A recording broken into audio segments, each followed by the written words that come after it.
Laughing at his face the way he looked at him when he said, "How old you are?" 29. Hear his accent? Yo, so y'all don't know this nigga straight from fucking Texas. This nigga. You been what? He's straight from Texas. I'm not saying anything else but that, nigga. Bouncing on what, nigga? Wow. Watch your mouth. Wow. Pause. Yeah. Can we get a flag? Yeah, can I get the flag? Can I Yo, that's not even a real occupation, my nigga. There's no fucking benefits. Goddamn it, I get paid. You get paid, but it's not a full occupation. That's ridiculous. That's why I quit. Can I get a mic check? That's 1 why 2 I 1 stopped 2. doing that shit. The levels is good. Sounds Check, good. check. You hear me and yours? Yeah, you good money. Yeah. Talk to him, father. Extra child care. We needed that. I need the child care. That's a fact. Shit. What? What the fuck is going on? It's like you said, I like. You ain't even know. Oh, y'all cried. He must have gave y'all a countdown? He gave y'all a countdown? Oh, I thought we were giving a countdown. I don't know. What? There should be I can say You ain't paid for fucking Cherry nothing. go. Cherry go. Yeah, I want to I don't know where that shit go. He's definitely the white guy here. You said that picture behind, is that the alter ego? I was like, nah, you're definitely the white guy here. Alright, here. Yo, look at them. They're in love. Hold on. Oh, we gotta load. Yo, you lower the. So we could get this in the shot. No, you gotta move the. You don't have to move the stand. Just move the phone. There's a piece of plastic in front of it, too.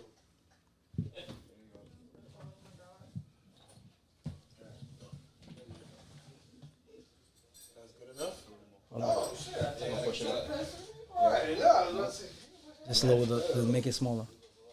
Please. Yeah. Make the image smaller. Chill. Yo, you got your flag over there? Let me let go of his flag. Let me grab. Nah, you don't need no flags, nigga. The flags are for you. No, you need your flag, man. He said you need your flag, Flam. At least I know you listening. You can't make the image smaller? Yeah, there you go. Chill. If you wanna make the image larger, you can. That's it. Fuck it. It's alright. You got the flag? I got my shirt, one of my shirts. I was thinking I got a yellow t-shirt. He's devoted. You know the summer's coming. Shameless plug. It's good on the melanin. Stop playing. What? Yeah, that was different. I don't know. What? You can't just say that. Can't just say it's good on the melon. I'm different. Bill, different. No flags? Okay. Yo, 5, 4, 3, 2, 1. I'm Hollywood, and I can be more haters are more greater than you ever could. I'm Hollywood, and I can be more. Yo.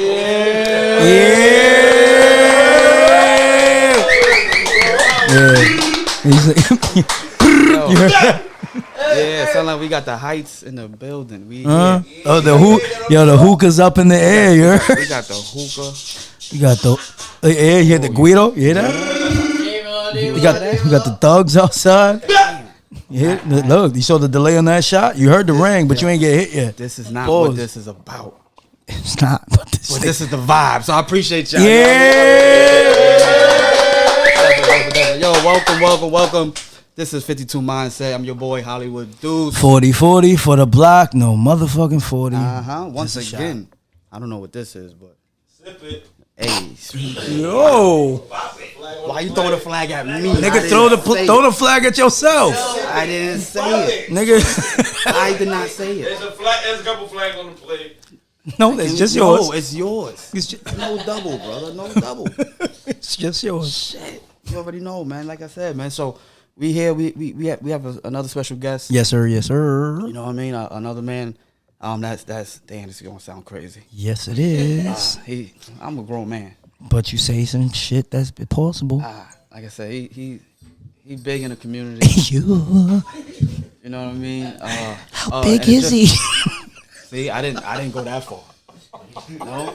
Go ahead, keep going. Man. And wait, and I want to tell a quick little story before. Well, it's part of my intro. So I just met this gentleman not too long ago. Okay. You know what I mean? And I met him through a mutual friend. Shout out to my homegirl, Brandy. Shout out to Brandy. I think it was like almost, I want to say right before the pandemic, where through my nonprofit, Lift One, Reach One, I was trying to do something in the community in regards to rebuilding the basketball court. Okay. You know what I mean? So, but also it wasn't just about that. I had other ideas of just programs in the community and all that stuff. So I just started throwing the ideas out, started the process, talking to neighborhood people, all this good stuff. And then I didn't meet, Brandy put me on to the gentleman. She was like, yo, you need to meet this dude Sam. He's doing some good shit in the community, with in the basketball world, with the kids and the youth. So I'm like, okay. You know what I mean? So I heard of him. You know what I mean? This is before I met him. I heard of him. I just heard the name. I didn't know who the fuck he was, right? So then on the block, right? So we in the block one day. It's nice outside. I just hear, a bunch of, not the elder, I won't say the older people, but, the neighborhood watch. The older folks that be out there, patrolling police in the neighborhood. Shout out to them. Real quick, you hear that fucking I hear the hook on the back, bro. That boy got some lungs. You fucking iron lung over here, you heard? Hold on. This shit. Sound like a jacuzzi. Gotta sound like a jacuzzi. No, he said the Dominican Darth Vader. He's like, Wait. Light it. He said like a jacuzzi. That's all I heard too. I'm like, oh shit, what a jet. Wait, hold on. Like a jacuzzi. Like I was saying, so Silencio. So I seen, so the neighborhood watch people, you know what I mean? I was outside with the family, and it was like, yo, this dude's trying to come over here and try to take over compost. Try to rebuild the basketball court. Yo, Laurent, go talk to him. I'm like, who the fuck is? I don't know who the fuck this. Like, who this dude? Like, it was just no name. It was just this dude, right? So then I'm like, okay, like, if whoever's trying to come in the community, trying to do something good, like, I'm welcoming it. You know what I mean? Like, let's hear it. You know what I mean? But just because of how the neighborhoods are, you know what I mean? Like, just like if you're not from that area, you know what I mean? And then people hold on for some weird reason, you know what I mean? And if they just don't want nobody outside coming in doing something that they should have done them damn self. You know what I mean? So that's basically what it was, right? So this gentleman came, and he already done work in other projects. You know what I mean? So I heard of the work. I've seen it. Once I met the gentleman, we chopped it up a little bit. You know what I mean? And we shared each other's visions and whatnot. And hopefully in the near future, we continue to build on that. But to this day, like, he's still moving in the community. He just had an event a couple of weeks ago in Tompkins Square. T-Square. Basketball. Youth out there, brother, for the youth. T-Square. So I can keep talking about him, but I want him to talk about himself, man. Ladies and gentlemen, get it from my man, Sam. You already know, Mr. I Can Do Better. You already know. My fault, yo. My apologies for that long ass. Yo, that was a really lengthy introduction. I know, because I just wanted to share the intro of how we And met. it was real. It was genuine. He was 100%. Oh, no, he honest. definitely meant every word, sir. So, I appreciate that. And you gave me some insight. That's my first time hearing that side of the story. Yeah. And shout out to Brandy Rose Robinson, my girl. Shout out Brandy. Shout out Taste Brandy. Brother Light. Got to be intentional, right? Always got to shout out the wifeys, right? That's right. Absolutely. My story's a little different. So, as you said, I was passionate about beautifying that basketball court and compost, getting that court done. And I'm not from compost, right? I'm from the opposite tracks. I'm a hill kid. Right? I'm from Vladic Projects. Ooh. Madison and Jackson to be exact. Ooh. So Sorry. During the pandemic, everybody was kind of like hiding and, in the house. And I saw kids working out in compost, a court that was neglected, a court that nobody was really using in the last few years. Had a lot of cracks, a lot of different things going on. But kids that had Division I opportunities and scholarships were working out in there. my boy Teron. Shout out for the love of the city. And I was like, you know what would be a great thing? We'll turn all this negative energy in our country into something positive. We could use this court as a symbol of Black Lives Matter, right? And I got invited to a meeting, and I spoke to NYPD, and I spoke to the Neighborhood Watch and OGs, and I'm known for doing great things in our community for everyone in our community, right? And uniting our community. And I thought this is a no-brainer. Fix the court, get more kids active, get community members active, unify the community. And it was a little pushback, and I was thrown off. I was like, why? And I was trying to create a group called Black Kings Matter in Compos, right? With a bunch of black leaders. And your name was one of the first names to come up. From Jamel Daniels. Shout out to Jamel Daniels. Shout out to Cuzzo. Opinionated Your facts. cuz, he had nothing but great things to say about what you're doing in Compos. And Brandy had nothing but great things to say about what you're doing in Compos. So it's crazy how you heard about me without knowing me and hearing the great things, and I heard about you without knowing you, but hearing the great things that you're doing in your community. Absolutely. Absolutely. So that's how that came together. Here. And like I said, brother, I appreciate everything that you're doing, man. And I'm not I'm not letting outsiders in the community. You just heard this Saturday we got my man Glenn pulling up to Compos. He's from a different neighborhood. We doing something for community. Like I said, man, any change in our neighborhoods and our projects, brother, is good. It's definitely you know what worth I mean. it. And like It's I said, needed. it's needed, and it takes the right people. You know what I mean. And you definitely one of those brothers that's in there. Like, I mean, like from the ground up. You know what I mean. Like how long you been in this world of just giving back and just in the community, brother? It started at age, I want to say like 14, 15. I was an Operation Athlete, Henry Street kid, and obviously they shout had out their to Henry neighborhood. Street. Yeah, Henry Street is one of the Henry dopest Street basketball Cinemas, programs. yes. Growing up, they had a program called Neighborhood Basketball Association where they had a winter league, spring league, and summer league. And summer league was the biggest league, right? It was like our version of NBA. And you would have the biddies, the juniors, and the seniors, right? And the biddies was like 12 and under. So literally the way the tournament was set up, it was summer youth employment. So all the kids in the staff were kids from the neighborhood or the Lower East Side, working the table, the court monitors, et cetera, et cetera, et cetera. So it was like a good hood community family vibe. All the coaches was from the neighborhood. So they knew you personally, they knew your parents personally. So it was just a good safe haven. And they would mentor us and build the next community leaders and coaches like myself. And they would allow the 15-year-olds to coach the 12-year-olds if they didn't have enough adult coaches. And we would connect with that age group because they was watching our games anyway when their games were done, and vice versa. And we would all support each other. And that kind of created that passion for me to give back to my community. I would see the alumni and the OGs and the ball players that did make it come back and mentor and give back and talk to these kids and work in these programs. Like the Amar Kelly. Shout out to Amar Kelly. Shout out. You know, shout out to Coach Don, Coach Kid, Yes, sir. Coach Mel, Coach Rich, Coach Al Negron. There's a lot of different coaches on that side and that program that came through that program that gave back, and that kind of instilled who I was in the beginning. See? That's what's up. And look where he at now. 52 mindset. We here. You know what I mean? But like, Hey, I got no love. Huh? There we go. There you go. Thanks, So guy. like- Thanks, one guy. shout out to that one hoop guy in the hookah, the fucking jacuzzi man in the back. But like, what made you like start like giving back in our community? Like knowing growing up, like I said, the division amongst neighborhoods and communities. Like what made you? Because I feel like you one of the people who can go into any neighborhood and throw something together. Pow, been doing this. You know what I mean? Like you well respected and you know what I mean, connected. So how does that happen? So when I was done playing ball, similar to what I said earlier with the alumni, I wanted to come back and teach these kids everything I learned playing college ball. And I worked at Grand Street Settlement. And at the time, the gym and the program was just out of whack. You know, I felt like Mr. Clark, right? And I had to just revamp the whole program. It was like 100 kids in the gym, Tim's on, book bags on, playing 21, right? 50 people on the court, and it was just Joe Clark. Yeah, it was rough, right? And I became the Joe Clark of that program, in that gym, in that area. Everybody need a Joe Clark. Yeah. That's a whole fact. But I noticed that there was turf war. So me growing up, similar to Glenn, shout out to my boy Glenn, Father Soul. Yes, sir. Yes, sir. Being a ball player gave you that stamp where you could go to every project without worrying about any beef, any turf war, any issue. All his life, And it was love. And somebody would buy you a Gatorade if you was a ball player from the other project because they knew you was a good kid and you was on the right track. And that was the energy I grew up on, and that's the energy I want this generation to grow up with.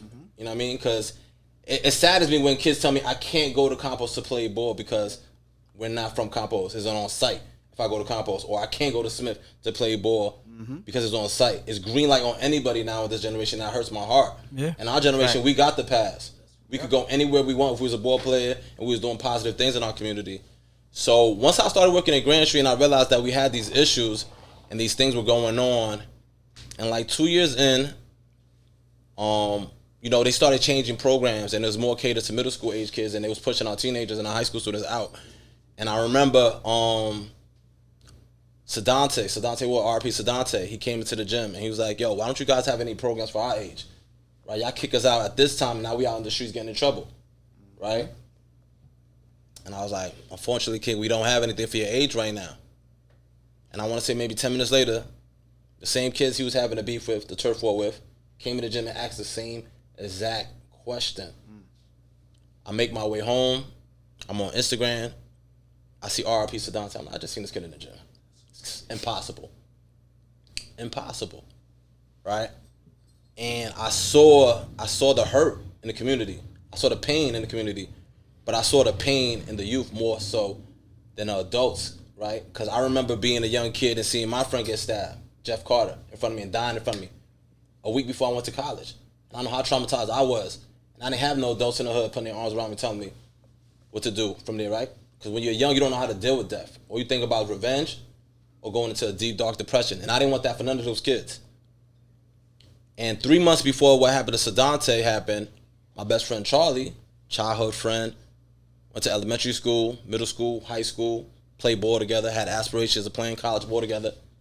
He was shot and murdered in front of me and died in my arms. I literally had to try to save his life. I was in a position to save my best friend's life. He's literally telling me to save his life. I'm dying. It's burning. I'm shot. It hurts. Save my life, right? And we're all taught to apply pressure on the wound. I don't know how to do it. I'm not a professional at that. I got his blood all over me. It looked like I got shot. And unfortunately, he died. So going back to the story I was telling you, I didn't want to deal with what happened with Sedante because I was still going through my own trauma with my best friend. That was only 3 months prior. But something in me was like, nah, you got to be there for those kids. Because some of those kids were kids that I was coaching at Grand Street Settlement. Sedante was a participant at Grand Street Settlement once upon a time. So at the time, I was getting a lot of Nike sneakers, right? I used to work with Nike on the side. They knew I worked with the youth. So I used to use that as an incentive to get kids to behave themselves, get their grades on point. So I told this one kid, Booby, I was like, listen, you come out here, all your friends, I'm going to give you a pair of LeBrons. He came out with about 50 kids. There was over 100 candles in front of that dry cleaner. And I wanted to do something productive with those candles, so I told those kids to move those candles from the business, put it in front of that wall, Columbia, and we're going to turn it into a shape of a heart. After that, I told them, I'm going to take you guys to my church, Eastside Tabernacle, which is on 2nd and C. And I'm going to ask my pastor to do a special prayer for y'all, since y'all all hurting. I don't know what to do for y'all, right? So they was all down, and as we're mourning, the D's come by and grab that same kid, Booby, and they throw him in the car. And they throw off everything I was just trying to do. I didn't plan on it, but 50 kids from the projects pulled up on a Sunday morning to meet up with me, right? I had to go to the precinct with Booby. It takes about 20 to 30 minutes to work everything out. Those kids are still waiting for me. We walked to church. Church was ended. I was like, damn, I can't disappoint these kids. They need me, right? I tell the pastor the situation. He lets all 50 kids in the church. We go to the basement. So he does a special prayer for Sedante. Kids are crying. Kids are still hurt. I felt like it wasn't enough. So I call Shahida. Cause I told the kids, I was like, we got to do something else, right? I know they wanted to vent. So I was like, let's do some kind of showcase, some kind of event in honor of Sedante, right? We're going to put some people together. So I called my director at the time, Shahida Smith and Judah Sam, and they was with it 100%. Then I called Pupa. He was with it 100%. Pupa got in touch with Ali and the rest of the family, the rest of the community. Shout out to and we put together the first event for Sedante at Grand Street Settlement. The turnout was amazing. Over 500 people in the gym. Yo, clap that up, man. Stop playing. When I'm telling you goosebumps, when I tell this story. And this is about 9 years ago, right? Over 500 people in the gym. We started the game with a prayer. Everybody praying. At every huddle or timeout, the only thing that was said on the count of three was Sedante's name. And these kids said it with so much passion, right? Then we had some performances, and we had people rapping, right, and crying in the middle of their raps for Sedante. The love and the energy was just so dope. How we came together. Then we had a candlelight vigil outside in the rain, and then we prayed across the street from Baruch. We had people getting saved on Columbia Street in the rain. Powerful shit. That's super powerful shit. So with that night was so powerful, and I saw the impact of the community coming together, right? For Sedante, I thought to myself, I could do the same thing for my boy Charlie Fernandez, who passed away 3 months before that. And that's how I Can Do Better came about, and manifested from the energy that I put into my community, the Lower East Side community. I saw a tragedy with a young man. I saw kids that didn't know what to do and which direction to go, and I was there for them. We were there for them. And that motivated me to create the I Can Do Better Charlie Fernandez tribute. 9 years later, I'm still here doing Charlie Fernandez I Can Do Better tribute. Anti-gun violence, trying to end the turf war on the Lower East Side. I'm constantly going from project to project, trying to get kids to play ball. We created LES United through that. We put a lot of community leaders together with that. It's still a movement. Still working on stuff. Dropping. And I've been behind the scenes for many years. Like I said, I started at 15. It's time for you to get in front. And G, shout out to my brother G. Pause. Father Soul, he gave me the motivation, because I'm shy. And if anybody knows me, I'm kind of shy. I try not to brag about a lot of the things I've done in the Lower East Side. No, you ain't shy. I mean, you speak on what you're passionate about. There's a difference. And I do it because I had coaches and mentors that did it for me growing up. You know what I'm saying?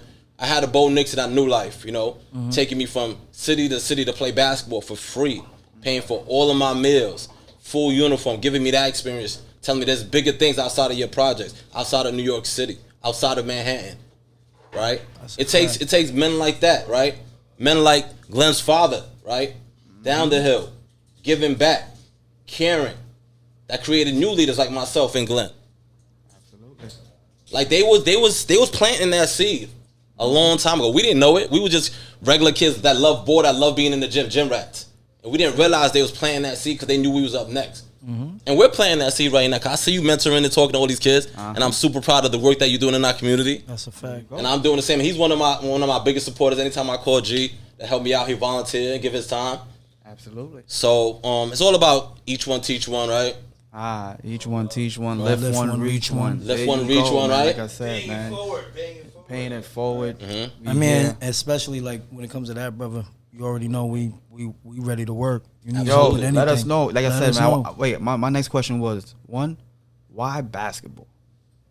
You know what I mean? Like in regard, because you getting all the kids, and you doing more than that. Like I know you getting kids to go to college. Mm-hmm. You know what I mean? Like, and then at your last event, I know you touched on, you say you had performers and stuff like that. Like how is it like incorporating all of that? Cause that seems like a production alone. Mm-hmm. You know what I mean? So like, how was that? Like, how were you doing with that? It's funny that you say that, because with LES United, we had More Than Hoops, which is our adult group, and MORE stands for making opportunities real for everyone and realistic for everyone. But with basketball, that's the incentive, that's the connection, that was our network that brought all of us together, right? Yeah. And all of us obviously couldn't be professional basketball players, but we found other things to do and found ways to connect with each other and help each other out.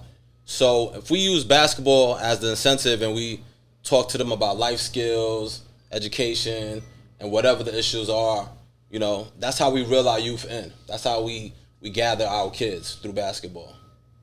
That's what's up, man. Like I said, ball is life. Ball is life. Ball is life. Like I said, man. Like I said, when I pulled up on that Saturday at the park, man, he had pretty much everybody in the community over there. And then he had the performance. You know what I mean? A couple pro players. You know what I mean? A couple of pro players pulled up. You know what I mean? In the near future. You know what I mean? So like that just seeing that is dope, man. Like, and as the youth, just witnessing that and being there. You know what I mean? Now you have something to be like, oh shit, I want to play in T Square. You know what I mean? That's what it is first. Like, it's baby steps. You know what I mean? Yeah. Like being there felt like I was playing on at the Garden. That's the energy I want to give, because I don't do full tournaments. So I do an event. My I Can Do Better tribute is an event, and I chose to celebrate life instead of mourning life. Right? When my man got shot and died in front of me, I could have easily been on that type of time. I just want revenge, and I could have been in a really dark place.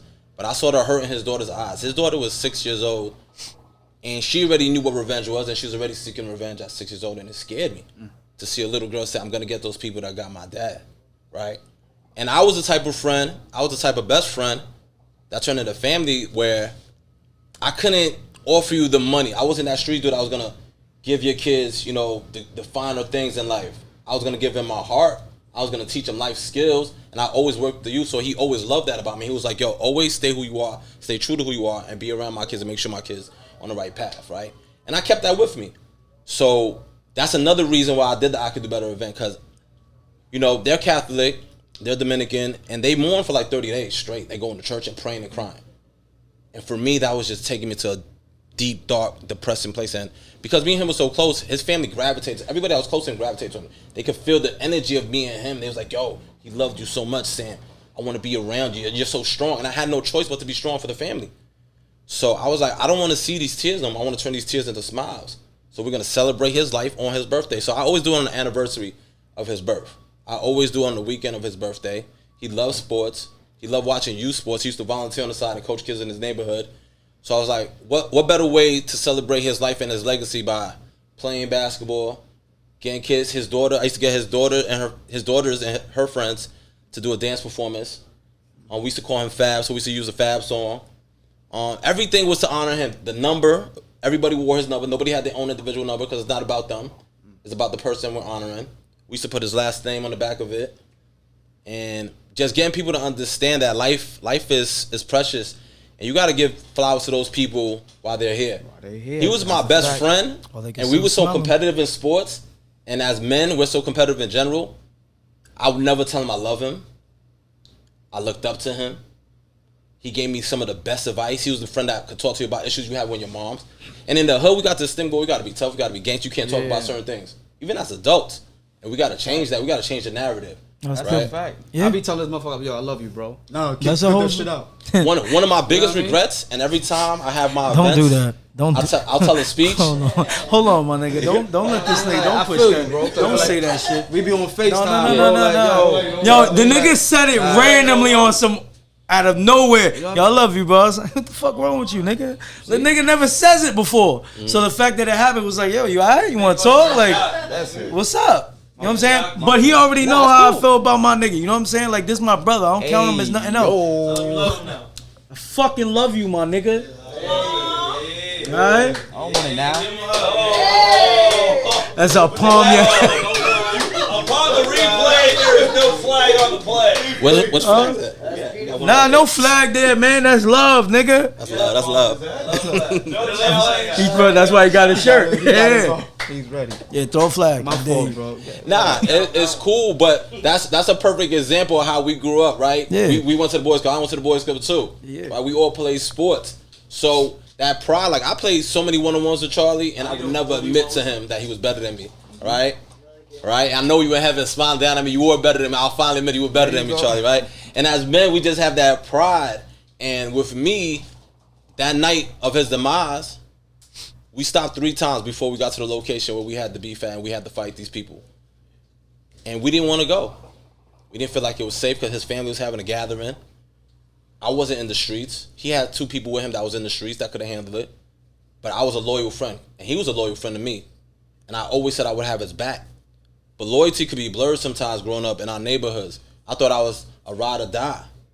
I thought whatever he's down for, I'm down for. But my gut and my heart told me, yo, tell my man to turn around and be with his family. Because 20 minutes before he got shot and died, he had his 1-year-old son. And he was bragging to me that, yo, he's a lefty and he's going to be a ball player. He was talking to me about his 6-year-old daughter, Aaliyah, who was nice and ball. He said, my daughter's going to be a ball player. And like typical stories in the hood, somebody that have nothing going on in their life calls us up. I got the drop on them. Let's get them. Somebody that wasn't going to do nothing tells us, let's go over there. Let's do something. Amps us up. And in my heart, I know, because he's my man, and we're loyal to each other, I could have been like, yo, Charlie, I'm never going to fuck with you again if you walk over there and do this dumb shit and leave your family behind. Let's turn around. And he probably could have been alive today.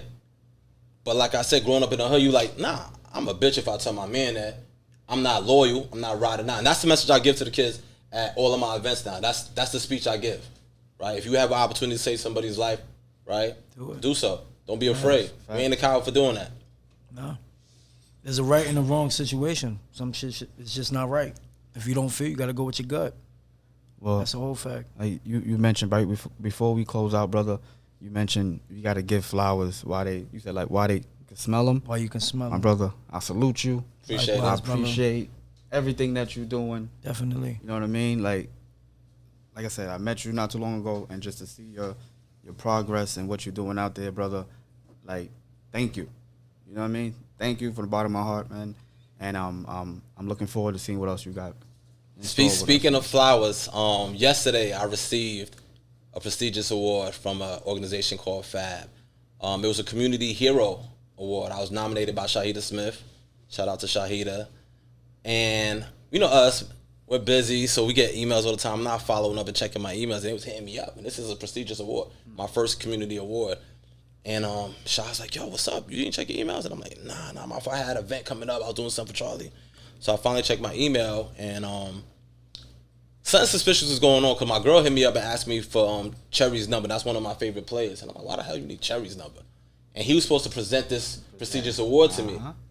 But it didn't work out with Cherry, and Louis Corwright, who's one of our Lower East Side stars playing Division I basketball, Quinnipiac, he was going to be my presenter. And I've had Louis since he was probably like 9, 10 years old. Since he was like 10 years old, right? That's a fact. And he's one of those kids. He's special. Yeah. He's special. And if anybody knows me, I'm biased, right? I love all of our Lower East Side ball players, but everybody know I love Louis Corwright. That's my favorite player, hands down. And for him to present this prestigious award to me was an award in itself, right? Because this is a kid that was soft-spoken, introverted, right? And I worked on his public speaking. After every game, I would interview him as if he was an NBA star to tell him, like, listen, eventually you're going to have to practice your public speaking, King, right? So I'll do dope interviews and repost them and let the whole Lower East Side know this kid is our future, right? And for him to present and tell me, yo, you believed in me, and that's the best thing you could do for a kid. Whether you're a mentor, a parent, coach, whoever, believe in that kid and believe in their dreams, right? This kid is on a 4-year scholarship. One of my biggest accomplishments as a coach. Quinnipiac College. Okay, y'all niggas late again. Look at that. Quinnipiac College. Dropping his phone out. Like I said, man, Pick your phone up. And nigga. that's all the work, you know, that you do in our community, brother, man. So like I said before, appreciate Nice. you, man. Definitely. Let everybody know right there in that camera, man, where they can find you, what you got upcoming next, any events. Let us know. We 40 dudes. We here. We would love to Anything. come host or whatever you need from us, brother. Please let us know. Perform. You need shirts, you Artists, want hoodies. you know what I mean? You know what Holla I'm at saying? us. Niggas Let rap the world out know here. You what know you what got I up, mean? what you got next, brother. You can find me on IG at Mr_I_can_do better or LES_United. My next I Can Do Better event is going to be August 22nd, Sarah D. Roosevelt Park. It's in honor of our brother Jeff Carter. He was slain about 16, 17 years ago. Don't quote me on that. It was a long time ago. It was right before I went to college, but that's my next big event. I will be supporting my brother Teron for the love of the city, my brother Glenn, Father Soul, Pupa Elias Skills and Drills, BG, Sherrod, Lou Ayers, and anybody that's doing something positive with basketball or anything in the community. I'm here to support. I'm also selling shirts. I got the Mamba edition of my I Can Do Better shirts. Hit me up on IG for those. I got a documentary coming out. That's that shirt right there you got right there hanging out? This is from my last event, my 9th annual Charlie Fernandez tribute. I'll hold this up real quick. Let me see. There you go. Shout out to the True Yorkers, my OGs and my sponsors, Mike Sace and Dagan. We got the True Yorker logo in the back. Nice. Kevin Lyons was the artist.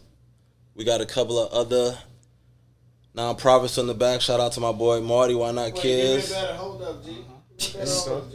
I don't know if y'all can see that. Take that picture later, nigga. Fuck. I definitely wanted to spread love at my last event. I had a lot of young entrepreneurs of clothing lines, established lifestyle, not for everybody. MDF, a lot of people with brands came. I saw them out there. You know what I mean? I love showing love and giving love, man. I gave kids flowers that day. Tell them that, you know, they are the future and what they're doing is positive and is uplifting. So I'm just positive energy, man. I'm all about positive energy and just rebuilding our community. Amen. There you go, brother. Like I said, I appreciate you for stopping by, brother. Yes, sir. Mr. I Can Do Better. You already know the vibe.